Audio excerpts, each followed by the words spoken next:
Have you ever stopped to think that maybe no one has ever truly hurt you? That maybe that pain that explodes inside you when someone ignores you, ridicules you, or provokes you has been there all along, just waiting for a wake-up call? It's an uncomfortable thought, I know, because the anger you feel, so visceral, so intense, seems inevitable, as if it came from outside, as if the other person were responsible for robbing you of your peace. But Carl Jung alerted us to a deeper truth. This anger isn't born in the other, it's born in you. It's a mirror, cruel, unforgiving, but also liberating, reflecting a wound you insist on not facing. And it's only when you have the courage to look at this reflection that you finally begin to be free. I know it hurts to hear this. You must remember well the last time someone humiliated you in front of everyone, and your blood boiled, your heart raced, and a lump formed in your throat. Or that meeting where someone mocked your efforts, tore down everything you'd built with so much care, and you felt an almost uncontrollable urge to scream, to retaliate, to take justice with your own words. It feels unfair. It feels like the whole world is bent on belittling you. One venomous comment, one arrogant look, one spiteful criticism, and voila, your entire day ruined, your peace taken hostage. But what if I told you that none of this has so much to do with the offender, and much more to do with you?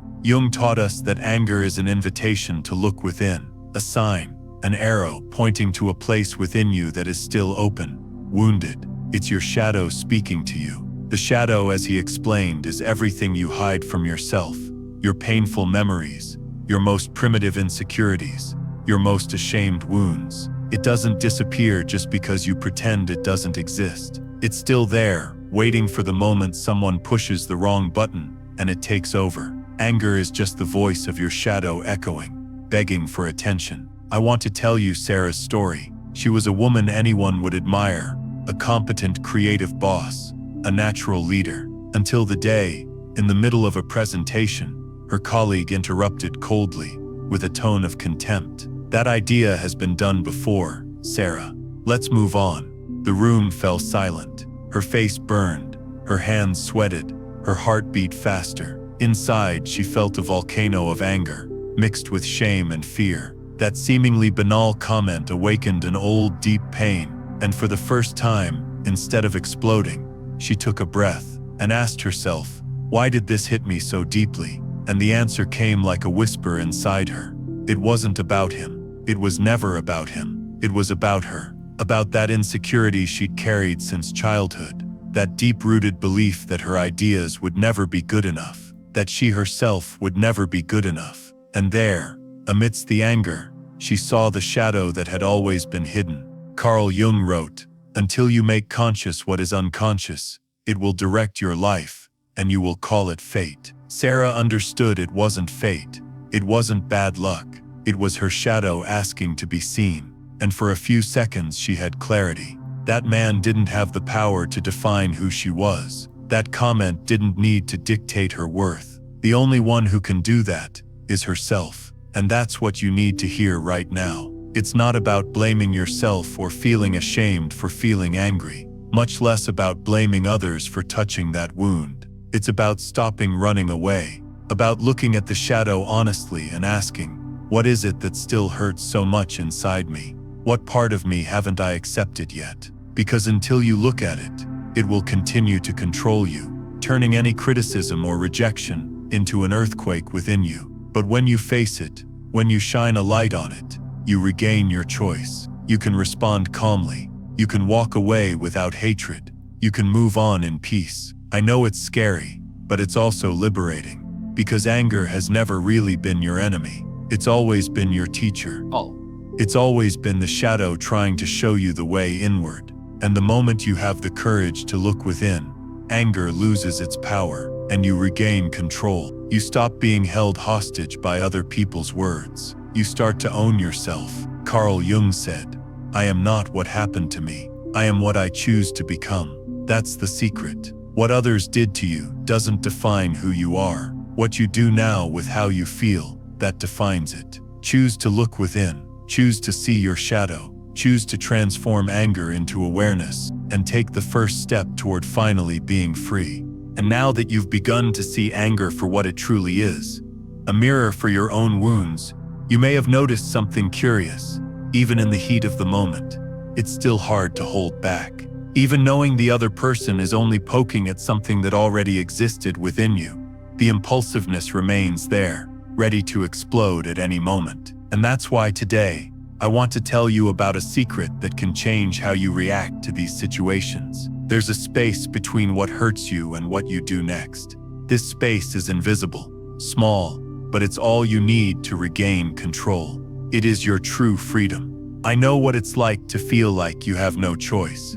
Someone attacks you, and the response seems inevitable. You scream, you hit back, you respond with the same violence with which you were hurt. Then comes the guilt, along with the feeling that you've once again been dominated by something you didn't want to feel. But it doesn't have to be this way. It doesn't always have to be automatic, irrational. Jung said that our unconscious directs our lives when we don't stop to see it. But consciousness creates choice. When you become aware of the space between what happened and your reaction, you realize no one has that power over you. Only you. This awareness begins in an instant, so small it seems insignificant. You're in traffic. Someone cuts you off dangerously. Your heart races. Your anger rises. Before you react, breathe. 3 seconds. 1, 2, 3. Feel the steering wheel under your hands. Feel your feet on the ground. Ask yourself, what do I really want to do here? What do I want to build for myself? This simple question changes everything, because then you realize you don't need to yell, honk, or let your day be ruined by someone who probably doesn't even remember what they did. You're not in this world to react automatically to everything. You're here to choose. You can also see this in more intimate situations. Think about that family fight, that acidic joke at Sunday lunch that always leaves you speechless. You already know it's coming. You expect it. And yet, every time it hurts. But next time, when criticism comes, breathe. 3 seconds.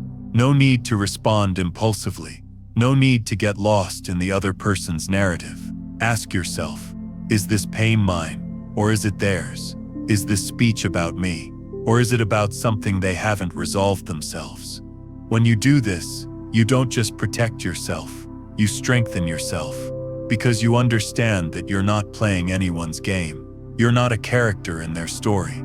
You're writing your own. Jung said, between stimulus and response there is a space. In this space lies our freedom and our power to choose our response. In our response lies our growth and our freedom. This space is precious. It's like a portal you open within yourself, and only you hold the key. Every time you breathe, reflect, and choose, you're not just avoiding a fight, you're becoming someone more whole, more aware, someone closer to yourself. At first it's difficult. Your breathing seems insufficient. Your hands tremble with the urge to react. But over time you begin to feel something new, a silence within, a calm that no one can take away from you. This is the power Jung spoke so often about, the power to no longer be a slave to what was done to you, what was said to you, the power to not let anyone write your story for you. And each time you choose this space, you notice your anger no longer controls anything. The sly look no longer hurts you like it used to. The harsh words no longer burn you, because you realize this was never about you. It was about them. And you don't need to carry that baggage. You have the chance to be free. So I invite you to practice this right now.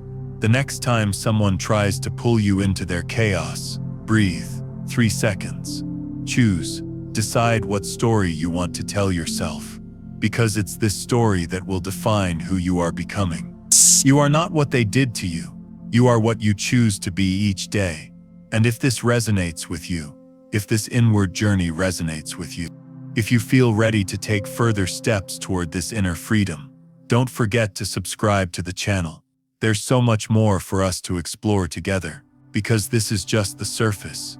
And with each new dive you discover a little more about the incredible person you already are, beneath all the shadows, all the reactions, all the wounds. Breathe, choose, and continue. The path is yours. As you learn to breathe in this space and choose your response more consciously, something new begins to emerge. A desire to protect this newfound peace. Because suddenly you realize that no matter how much you choose not to react, no matter how much you can look within and understand your shadow, the world won't stop testing you. People continue to demand, criticize, invade, trying to cross the boundaries you barely realized you needed. And that's where the next lesson arises: learning to say no, setting boundaries, creating a healthy boundary between who you are and who the world expects you to be. Maybe you've never thought of it this way. Perhaps you grew up believing it's noble to sacrifice yourself for others, that it's a sign of kindness to silently endure endless invasions and demands. Perhaps you learned that to be accepted, you had to always be available, smiling, saying yes, even when everything inside you screamed no. But Jung reminds us that the process of becoming who we truly are, what he called individuation, requires the courage to differentiate ourselves, to protect ourselves from the chaos of others, without losing our essence. You begin to realize there's a fine line between being there for others and being against yourself. This line appears in the little things, when you answer calls late at night even when exhausted, just to avoid disappointing someone. When you accept unfair criticism without defending yourself, just to maintain harmony. When you agree to take on yet another commitment that doesn't fit into your routine, just to avoid appearing selfish. Little by little, this line blurs, and you feel swallowed up by other people's expectations, living a life that no longer feels like your own. That's when the anger returns, this time in a different way, a silent anger against yourself, a resentment for never having had the courage to simply set a limit. But the truth is, learning to say no isn't an act of selfishness.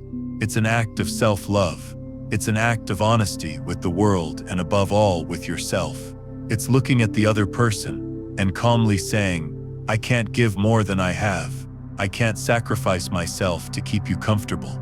And even harder is maintaining that limit when the other person gets angry, protests, or tries to break it. Because people who have grown accustomed to crossing their boundaries will find it strange when you start defending them. And that's okay. As Jung wrote, the privilege of a lifetime is to become who you truly are. This privilege is costly, but nothing is more precious. Protecting your peace is a daily exercise. It's like tending a garden. You don't build walls to isolate yourself from the sun or the flowers that come in, but you build fences to keep others from trampling on the seeds you're trying to cultivate. This is setting boundaries, preserving your energy to blossom in your own way, in your own time. And this doesn't mean loving others less, quite the opposite. It means loving them without ceasing to love yourself. This is how you begin to notice the small transgressions you once accepted as natural. You realize how that colleague, who always delegates their work to you, is actually disrespecting your efforts. How that friend who calls to vent their frustrations, night after night, is draining your energy without giving anything in return. How that relative, who insists on criticizing your every choice, is actually projecting their own insecurities onto you. And each time you set a limit, each time you calmly and firmly say no, you feel a new relief, because you understand that you're saying yes to yourself. At first it's difficult. Guilt creeps in, fear of disappointing, of being seen as cold or insensitive. But over time, you realize there's nothing more honest than telling the truth about where you begin and where you end. Nothing fairer than clearly drawing the line between what's yours to carry and what isn't. The people who truly love you, the ones who want to see you whole, will understand. And those who don't, maybe it's time to let them out of your garden for a bit. This is the silent work of individuation. Becoming yourself also means learning to stop being what's expected of you. It's letting go of the role of martyr, savior, and eternal shoulder to cry on so you can finally be just human. And being human means accepting that you have limits, that you can't, and don't need to, endure everything, that you too deserve care, rest, and respect. Jung reminds us that it takes courage to be who you are in a world that insists on molding us. And perhaps it's this courage you begin to feel when you realize that your no's don't hurt anyone. They only free you. One day at a time, one limit at a time, you'll discover the immense peace that exists in protecting what's yours. Not out of selfishness, but out of love.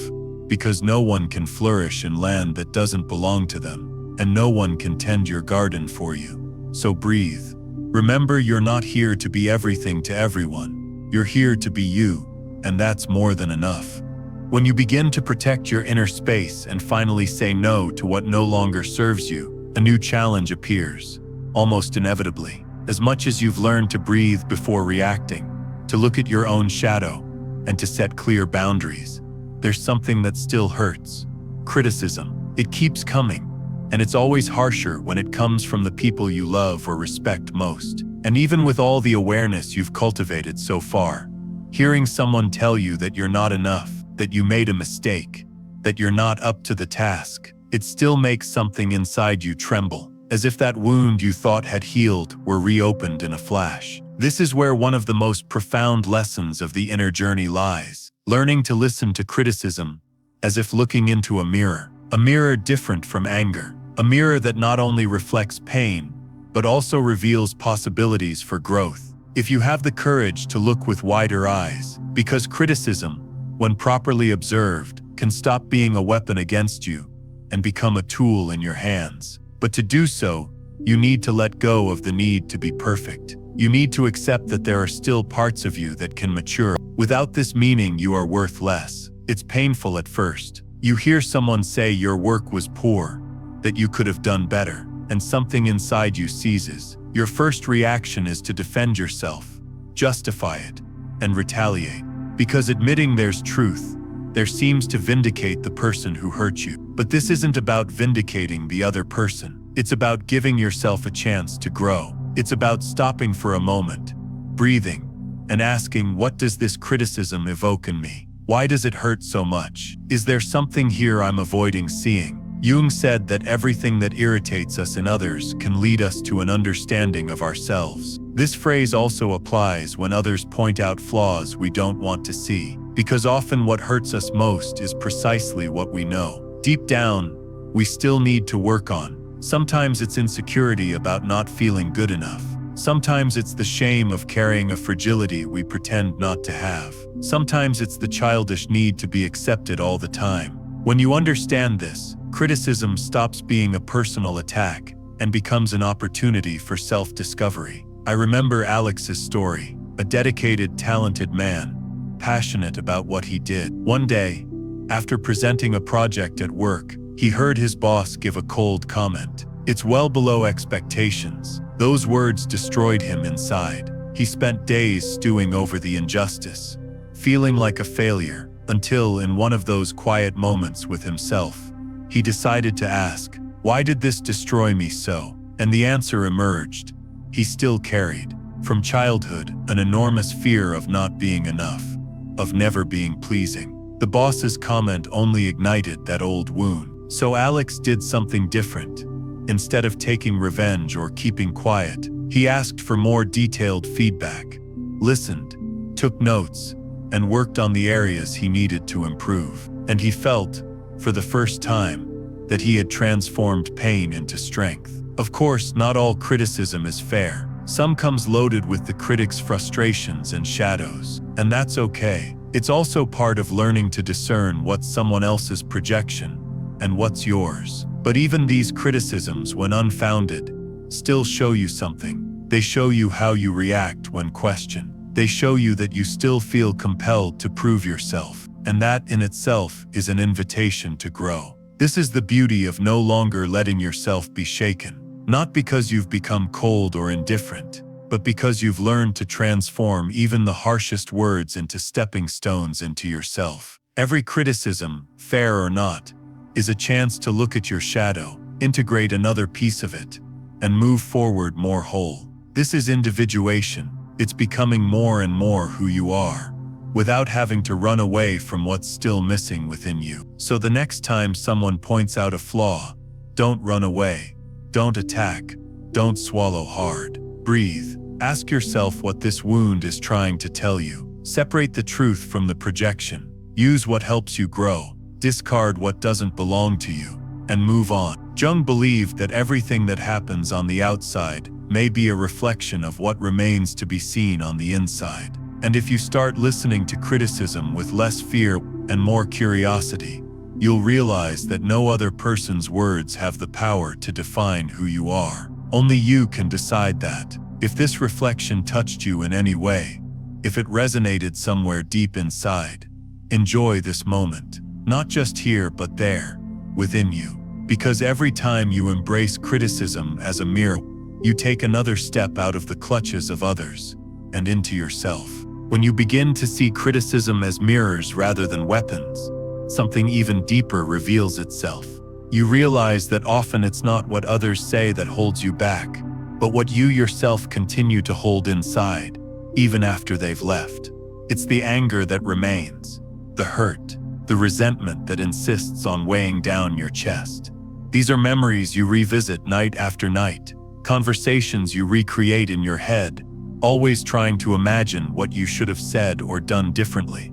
It's at this point in your journey that the next hard-to-accept truth emerges, until you learn to let go of what's past. No matter how many times you take a deep breath or set boundaries, you'll still be a prisoner of what you can't let go of. It's curious how human beings cling to even their own pain, as if dwelling on injustices, betrayals, or humiliations were a way to seek justice internally, as if resentment were a shield to prevent being hurt again. But Jung said that while you cling to what happened, you don't move toward what could be.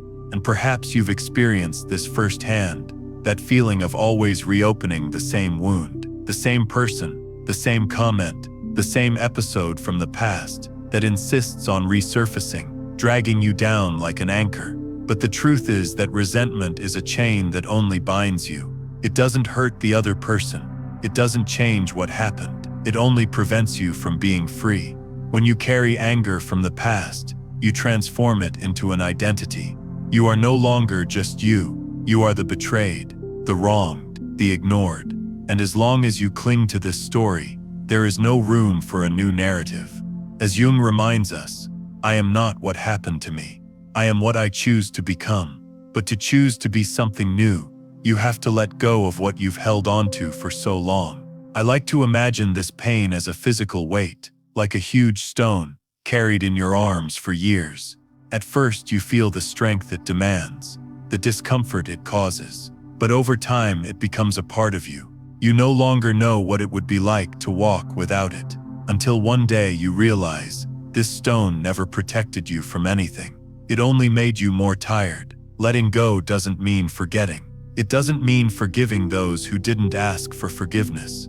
It doesn't mean justifying what was unfair. It just means that you will no longer give this stone the right to dictate how you move through the world. There's a story that comes to mind every time I think about this. Emma was a young artist whose career years ago was nearly destroyed by a friend who spread lies about her. For years, Emma carried that pain. She took revenge in her mind. She imagined every day the day she would stand up, face that friend, and make her feel the same weight. But that day never came. And every time Emma felt creative again, that memory came with it. That bitter voice reminding her of what had happened. Until one day, instead of trying to imagine how to return the pain, she sat in her studio and thought, what if I just didn't need this anymore? She closed her eyes, took a deep breath, and imagined that friend as a weight in her hands.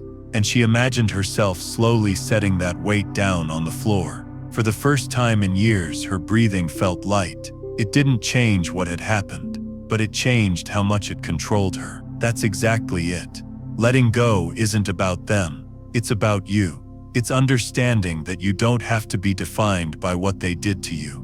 You don't have to live hostage to memories that hurt you every time they come back. When you choose to let go, you don't become weak. You don't become complacent. You simply stop bleeding from a wound that is no longer your responsibility to heal. Jung used to say that as long as you remain fixated on what hurt you, you will always be looking back, unable to see the path ahead. The journey of individuation is not linear. It is made of deep cuts, but also of delicate sutures. And one of these sutures is the forgiveness you give yourself when you choose to move forward without hatred, without resentment. When you understand that living trapped in the past is just another way of running away from who you can become. Letting go is an act of courage. It's looking at your own shadow and saying, I no longer need this to be whole. It's recognizing that what happened was part of who you are, but it doesn't have to be who you will be. It's a sigh of relief after years of holding your breath, and it's in this new breath that you find space to grow. There's something profoundly beautiful in realizing that everything that seemed unforgivable inside you no longer hurts as much once you let it go. When you no longer need anger to feel alive. When you understand that no bad story deserves to be told every day in your head. Because you're not here to be the eternal victim of an old narrative. You're here to write a new story, and only those who let go of the past can hold the pen of the present. When you finally let go of the weight of what no longer serves you, something curious happens. It's as if a new space emerges within you. A space previously occupied by hurt, anger, and old stories now becomes free and silent. And in this silence, a new question arises. What will you put there? Because it's not enough to simply empty yourself of past pain. You need to fill yourself with something that makes sense, that strengthens you, that adds color to your days. And that's when you begin to discover an almost forgotten power, gratitude. At first, it seems almost impossible. You spend so much time stuck on what was bad, what was missing, what hurt, that your gaze becomes addicted to everything that didn't work. Your mind learns to look for flaws, defects, threats, and even after letting go of the hurt, it's still difficult to see the good around you. It's as if your eyes take a while to adjust to the light after so much time in the dark. But little by little, if you allow it, you begin to notice small details. And it's precisely in these details that your strength begins to rebuild. Maybe it's the feeling of warm water on your skin in the shower after a tiring day, or the way the morning wind touches your face when you open the window. Maybe it's that friend who texts just to ask if everything's okay, or the simple fact that despite everything, you're here, breathing, with a new chance with each dawn. They're small things, but it's these little things that stitch you together from the inside when life tears you apart. Jung said that we become whole not only by accepting the light, but also by integrating the darkness. And gratitude is precisely that, the integration of everything. It's looking at your own story with all the pain it carries, and still finding beauty. Not because the pain has disappeared, but because you've stopped fighting it. Because you've recognized that every wound has left lessons. Every loss has left space for something new to be born. Every disappointment has shown you a little more of who you are. Gratitude isn't a trick to ignore reality. It doesn't erase what happened or pretend everything is perfect. It's actually the courage to look at life exactly as it is, messy, imperfect, full of ups and downs, and still say there's something here that's worthwhile. There's something here that deserves to be celebrated. Because no matter how difficult the path to get here has been, it's also brought you things no other path could. I remember David, a man who for years carried the weight of anger over losing his job at a difficult time. He said his boss had ruined his life, that nothing would ever work out after that. Until one day, in a moment of profound silence, he realized he no longer felt hatred. He felt only weariness, and beneath that weariness, a strange lightness. He began to think about everything that had happened since that layoff, the new people he'd met, the skills he'd developed, the small miracles he wouldn't have even noticed if he'd still been there. And for the first time in years, he felt gratitude. Not for what he'd lost, but for what he'd discovered in the process. This is how gratitude works. It doesn't change the past, but it transforms the way you carry it within yourself.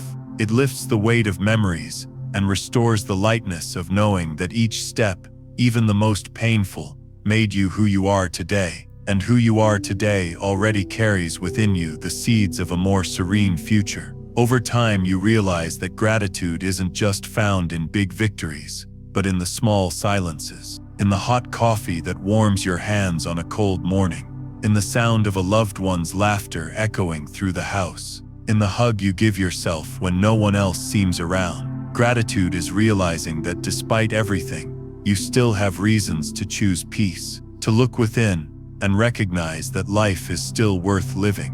When you fill yourself with gratitude, you stop living at war with the world. You no longer need to prove anything to anyone. You no longer need to retaliate against every harsh word or shrink from every disapproving look, because now you carry within you a silent certainty. You already have enough to carry on. You are already enough to carry on. Jung reminds us that the process of individuation is a movement toward wholeness, not just perfection.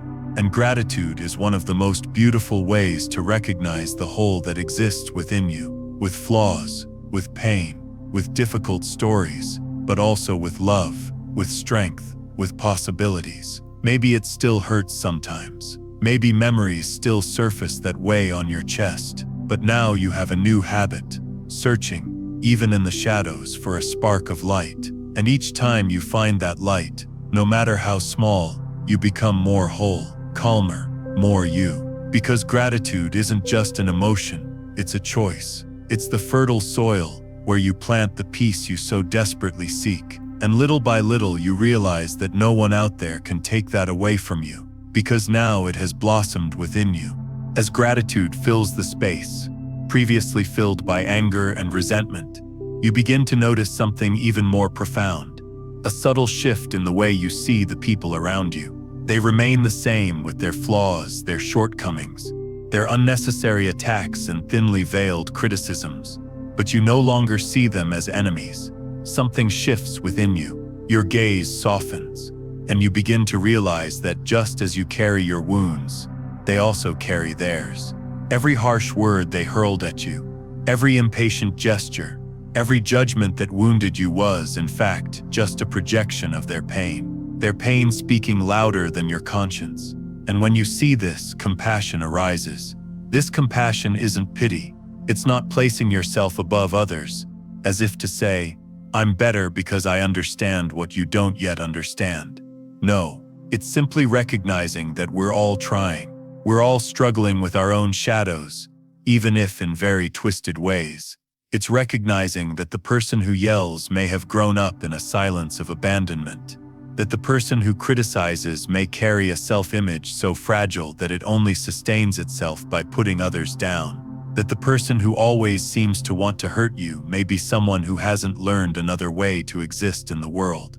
Jung said that what we deny in ourselves we project onto others. And perhaps that's why the most difficult people to deal with are precisely those who most resemble our own wounds. They touch on what we haven't yet healed within ourselves. That's why they hurt so much. That's why they react violently when you step away to seek your peace. Because seeing someone free reminds them that they aren't yet. This awareness doesn't mean you should let them walk all over you. It doesn't mean giving up the boundaries you've already so courageously set. It just means you can look at them with a little less hatred and a little more understanding, that you can walk away without resentment, that you can respond firmly without needing to hurt in return. This is emotional maturity. It's understanding that no one can give what they've never received, nor be what they've never learned to be. It's hard, I know. Sometimes anger will still arise. Sometimes you'll still be tempted to retaliate. But now you have a different perspective. You know you no longer have to react automatically. You can choose. You can breathe. You can remember that this person is also in some way trapped in their own shadow. This doesn't excuse what they do, but it explains it. And just by understanding this, you free yourself from the cycle of attack and counterattack that consumes so much energy. Think for a moment about someone who has hurt you deeply. Someone who still evokes difficult emotions when you remember them, and ask yourself what was behind that behavior. What fear, what insecurity, what silent pain lurked beneath that mask? You may never have the exact answer, but just by asking the question, you begin to dismantle the narrative that this person is a monster. They're just human, like you. Jung believed that true inner peace is only possible when you recognize humanity not only in yourself but also in others. When you stop expecting perfection from everyone and learn to accept imperfection as a part of life. When you understand that each person can only offer what they are capable of at that moment. This doesn't mean tolerating abuse, but it does mean not carrying the weight of anger in your heart forever. This compassion that emerges isn't just for them, it's for you too. Because when you see that they too struggle with their own shadows, you understand that your own failures are also part of the journey. That you too have hurt someone, even unintentionally. That you too have projected your pain onto those who had nothing to do with it. This humility makes you lighter. It makes you more truthful. So the next time someone tries to steal your peace, take a deep breath. Remember the path you've traveled so far. Remember how much you've needed to forgive yourself. And look at the other person as you would look at a broken mirror. Fragmented, bruised, but still reflecting a spark of something human. This is compassion. It's recognizing that we are all in different ways trying to rebuild ourselves. And perhaps now is a good time for you to reflect on who, in your life, has been the target of your anger, your judgment, your silence. Maybe it's someone who still weighs on your memory like an untied knot. Maybe it's someone you never saw as a human being before, only as an aggressor. Allow yourself to think about this person for a moment. Allow yourself to ask what wound of theirs touched my wound, and see if something inside you can release some of the weight that remained. If you'd like, you can share in the comments who this person was for you and what you feel now remembering them. Sometimes just putting it into words begins the healing process. Sometimes by writing, you find relief you never imagined would come. And sometimes by telling your story, you help others realize they can find compassion even in the most unlikely places. Because we're all on this journey together, stumbling and learning to be a little better to each other and to ourselves. Compassion for others, when it begins to blossom, brings with it an unexpected effect. It illuminates an even darker corner, a lack of compassion for yourself. Because it's common that when you look at the pain of others and realize how everyone carries invisible burdens, you also realize how cruel you've been to yourself, how you've carried a relentless pressure, an inner voice always ready to tell you that you should have done more, felt less, been different. And realizing this can hurt, because it may be the first time you see how much you've mistreated yourself without realizing it. Perhaps it's the first time you truly listen to the way you talk to yourself. This awakening is inevitable for those who walk the path of individuation. After all, there's no way to become whole by denying the half of yourself that makes mistakes. That feels fear. That weakens. Jung reminds us that the process of self-knowledge isn't just about discovering the light, but also about accepting the shadow. And part of that shadow is precisely the shame of not being perfect. Shame that disguises itself as self-demand. That whispers that you should have reacted better, that you're not good enough, that you don't deserve rest or tenderness. An ancient shame, often not even yours, but inherited from voices from the past. Voices that told you that love needed to be earned, that you were only worth something when you got it right. It's hard to face this head on. You may even realize you've been able to forgive others, but you still haven't forgiven yourself for staying silent when you wanted to scream. For saying hurtful words when you just wanted to defend yourself, for giving up when you felt you needed to move on. It's as if each mistake you make is a poorly made scar, one you avoid touching so you don't feel the pain again. But denying these wounds only keeps them open. It takes courage to be kind to yourself, courage to look at everything you tried to hide and say to yourself, it's okay. You didn't need to know back then what you've only just learned. You didn't need to be strong all the time. You didn't need to have foreseen every outcome. You did what you could with what you had, and that alone was a lot. This self-acceptance is delicate, because it's not about forever apologizing, nor about justifying destructive behavior. It's about recognizing your own humanity and allowing yourself to be incomplete, allowing yourself to be an ongoing project, because we all are, and always will be. Jung said that individuation is not perfection, but totality. Being whole is different from being flawless. It's embracing the parts of yourself that still stumble, that still fall, and understanding that they too have value. Because they were the ones who taught you to get up. There's a simple exercise that can help make this clearer. Try to remember yourself at one of your worst moments. Close your eyes and imagine that version of you. Confused, hurt, afraid. Look at it with the same gaze you now reserve for those who have hurt you. Try to imagine what that version of you needed to hear at that moment. Try saying it now. Maybe it's something like, "I see your pain. I know you did the best you could.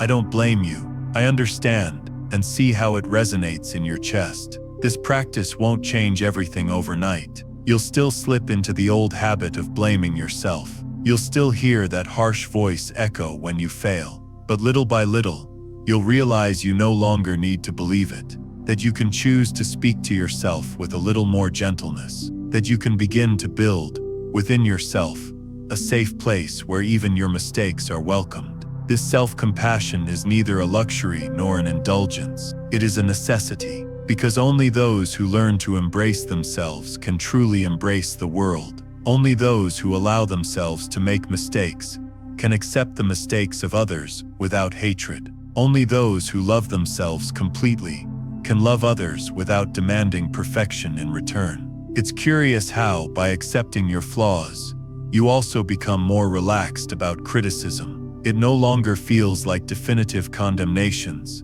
but rather like suggestions for someone who is still learning. By accepting your weaknesses, you no longer need to constantly prove yourself strong. You can admit you need help. You can stop and rest. You can be honest about your limits. And this doesn't make you lesser. Quite the contrary. It makes you more real. The journey towards self isn't just about steady steps. It's also about stumbles, pauses, and turns. And that's okay, because no matter how many times you've fallen, there's still a path ahead. There always will be. And perhaps it's now, at this point in your journey, that you realize that all the anger, all the hurt, all the pressure you held against the world and yourself weren't signs that you were weak. They were signs that you needed care, that there was something begging to be seen, that behind the anger was a silent plea for love. When you finally understand this, you can breathe deeper. You can begin to look within and without, with more patience. You can give yourself permission to simply be human,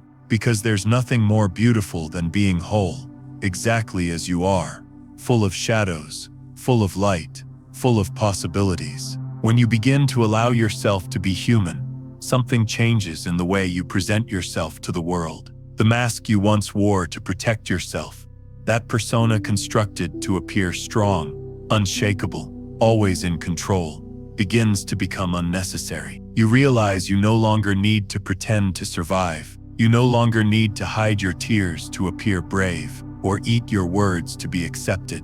And slowly, you discover that authenticity is the greatest freedom there is. It's letting the world see who you really are, without fear of disappointing expectations that were never yours to bear. This revelation can be frightening at first. You realize how many times you've molded yourself into molds that had nothing to do with your essence. How many times you've said yes when you wanted to say no, just to avoid displeasing others. How many times you've smiled when you wanted to cry, just to avoid appearing weak. How many times you've failed to express your truth, afraid of losing the love or approval of others. And then you realize that to maintain a flawless image, you've given up entire pieces of yourself. You've wasted time, energy, and joy trying to be who they expected you to be. But authenticity isn't about being perfect, nor is it about being rebellious just because you're different. It's much more subtle. It's a state of honesty with yourself, even if it hurts. It's about saying what you feel, even if your voice trembles. It's about owning your own choices, even if they displease you. It's about learning to say, "This is me, with my lights and my shadows, with my triumphs and my failures. I'm not who you want me to be. I am who I am."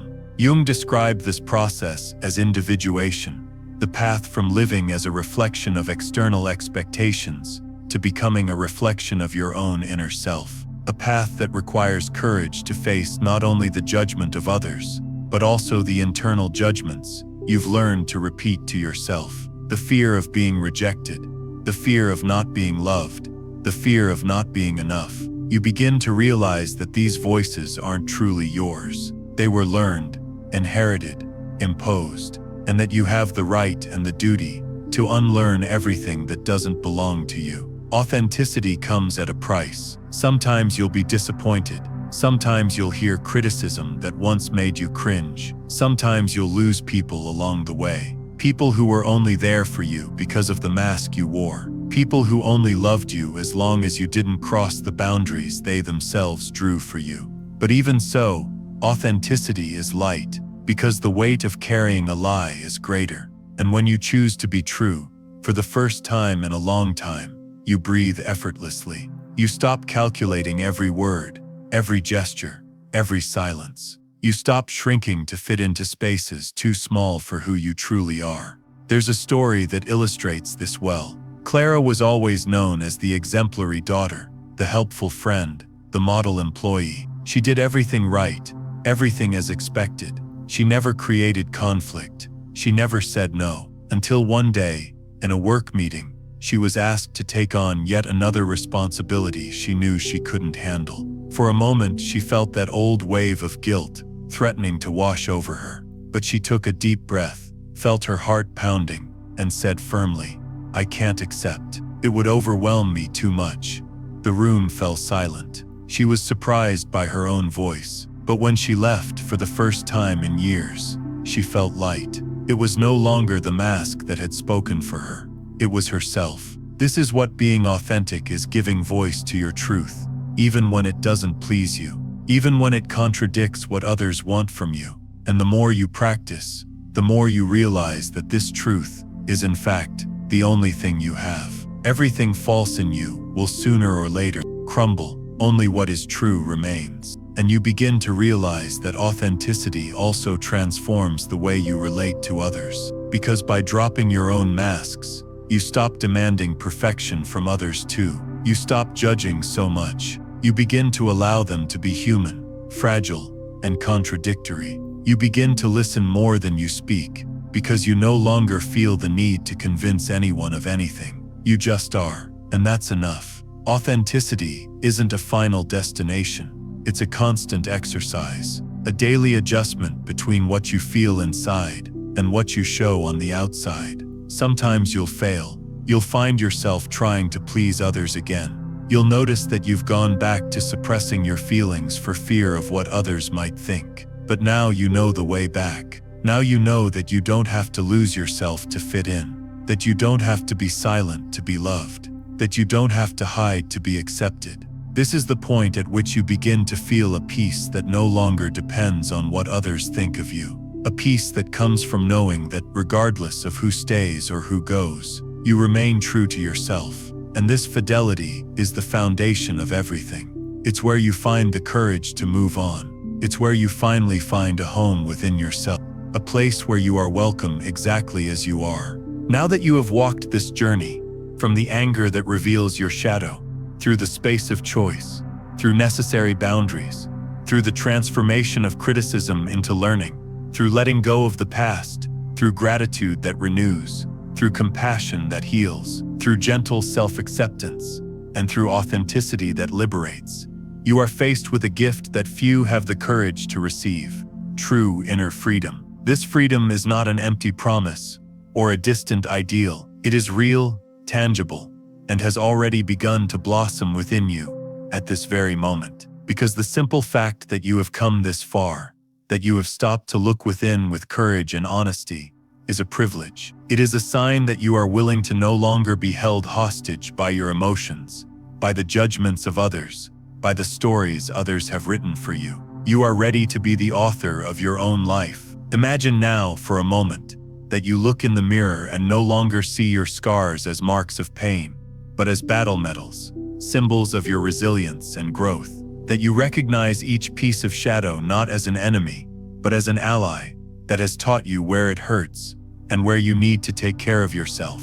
That with each conscious choice, each firm boundary, each moment of gratitude, you are building a fortress within yourself, a home where no one else can enter to steal your peace. This transformation is the essence of individuation that Jung so valued, becoming who you truly are, entirely, without masks, without escapes, without fear. It's allowing yourself to be vulnerable and strong at the same time. It's understanding that true power lies not in controlling the world around you, but in mastering the world within you. If you felt this journey touch your heart, recognized yourself in every word, and saw in it a path to your own freedom, know that you are not alone. Thousands of people walk this same path every day, seeking freedom, self-discovery, and self-love. And it is here, in this space, that we can walk together. Because true change happens when we share, when we exchange experiences, when we learn from each other. Therefore, I invite you to continue this journey with us. Subscribe to the channel to receive more content that will deepen your understanding of yourself, give you tools to continue growing stronger, and always remind you that you are capable of more than you imagine. Like this video if it brought any light to your day or your story. And most importantly, leave a comment. Tell us what part of this journey touched you most, what challenge you are facing now, or what insight was a revelation. Your story could be the push someone needs to take the next step. Never forget, the privilege of life is to become who you truly are, and the fact that you're here, listening to these words, already shows that you're on that path. It may not be easy, there may be setbacks, but it's the path that leads to peace, freedom, and true happiness. That leads you to be whole. That leads you to be you. Thank you for allowing yourself this moment of deep reflection. Thank you for having the courage to look within and choose growth. Always remember, you are not what happened to you. You are what you choose to become, and that choice is yours, now and forever. Until next time, may you remain firm, serene, authentic, and above all, free.